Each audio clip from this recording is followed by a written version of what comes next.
Jennifer Winkleman, and I am going to be doing this Math 111 Test 4 review, and this is the last test for the final. I will have a final exam review coming up next week, and I hope all of you can make that. I will record it, but for many students it is going to be the following day pretty early, and I would record it later, so it's not like I would be able to really get it to you in time, so it's in your best interest to try to attend rather than try to wait for the video for that.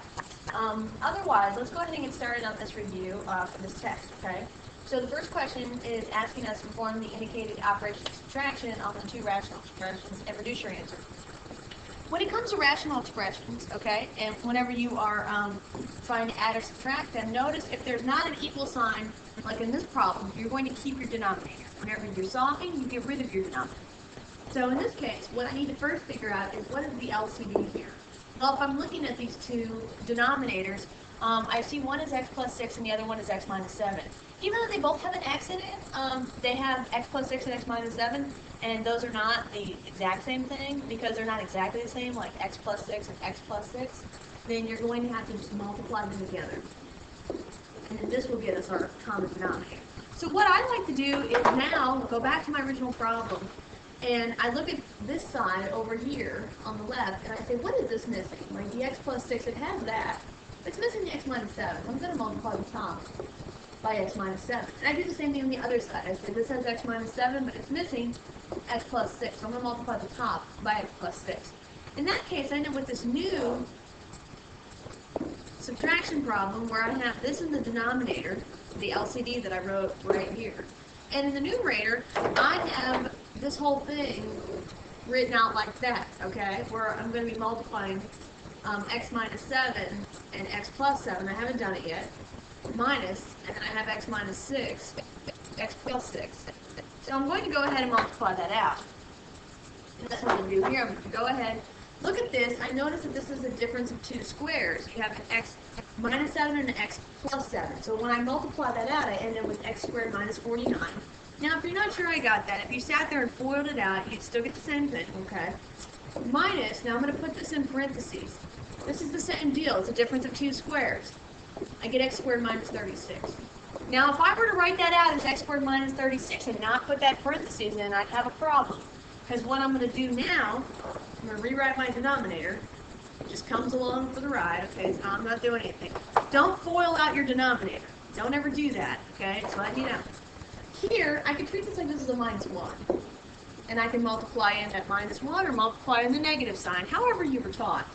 So this becomes x squared minus 49, and I have minus 1 times minus 1 times x squared, it would be minus x squared. Then I have minus 1 times minus 36, gives me plus 36, all over. This is the denominator here. Okay, now in this case, I have these two x squared terms, they cancel, and I just go ahead and I subtract the minus 49 and the 36, and then it ends up giving me minus 13 all over x plus 6, x minus 7. Now, see, I didn't want to FOIL that bottom half because I had to do extra work, and that's my final answer. Now, let's go ahead and move on to the next problem. The next problem asks us to find restricted values. Restricted value just means what the denominator... sorry about that. Restricted values means what number will make the denominator 0. In some cases, if you had 7 over x, well, x equals 0 is going to make that denominator 0. But if you had something like, 3 over 15, well, it's going to have no restrictions because 15 is a number, it's not a variable.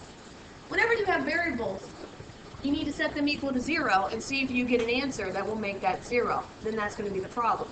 There are some where you would never have any kind of restricted values.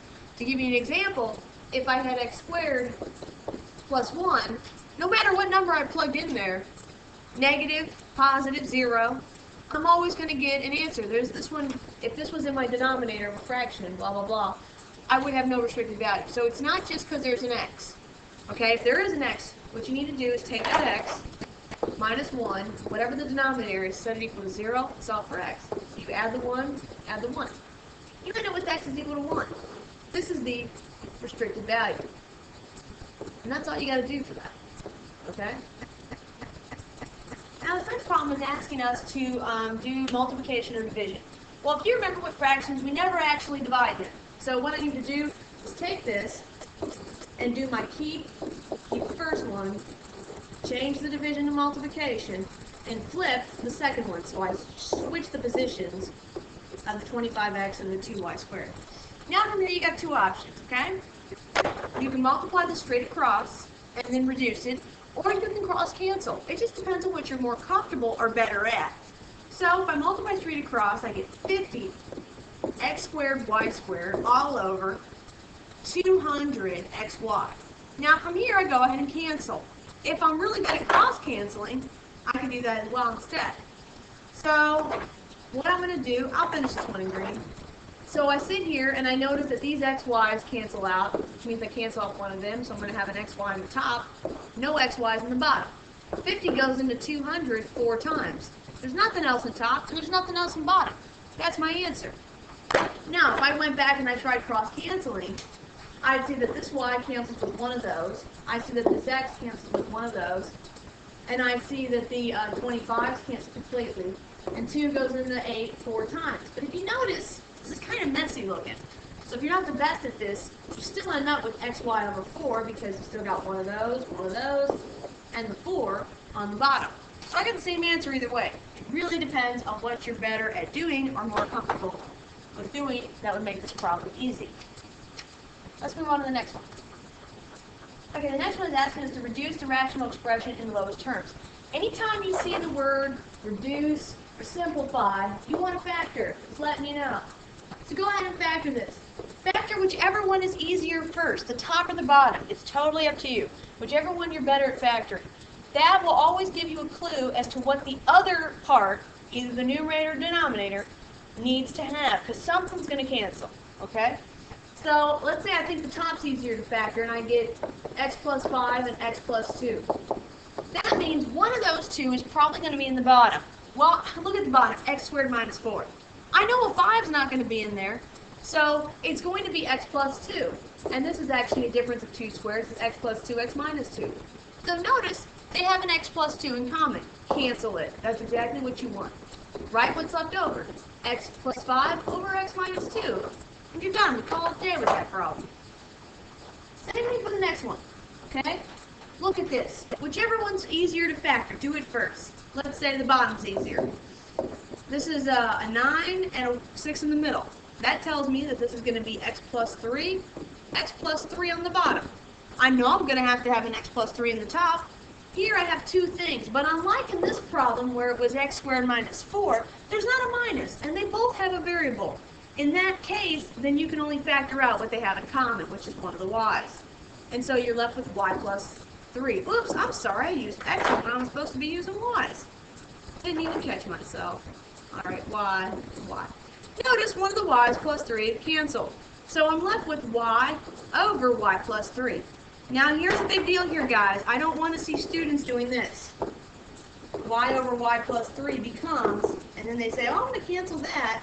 So I get like 1 plus 1/3, or I see like 1 plus y third, or something weird. These are all wrong. Don't do that. This, exactly how it is your final answer to this problem. Okay? Don't try to simplify that any more further than you can. Let's look at this next one. Same type of problem. Even though we're multiplying here, what I need to do is I still need to factor this. Okay? I'm going to write this one out.